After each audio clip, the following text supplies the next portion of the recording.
Today I'm going to give you my honest review of this emergency seatbelt cutter and window hammer tool.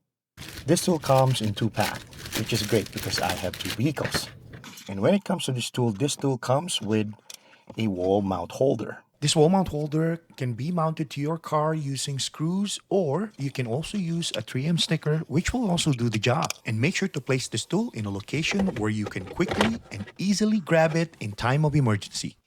But the best location to place this is where you and the passenger have access to it in case of emergency. Now, when it comes to the build quality, this thing is made of solid plastic and it has two stainless steel window hammer tool on both sides and a seatbelt cutter right at the bottom. Now, to use this tool to break the glass window during emergency, you need to hit the glass window on certain places, like hitting it right here, right here, right here, and here. And they do not recommend hitting it right at the center. And to use the seatbelt cutter, while your other hand still holding the seatbelt, just hook the seatbelt cutter to the seatbelt and then pull. We really cannot predict when an emergency will happen, but we can be prepared for it.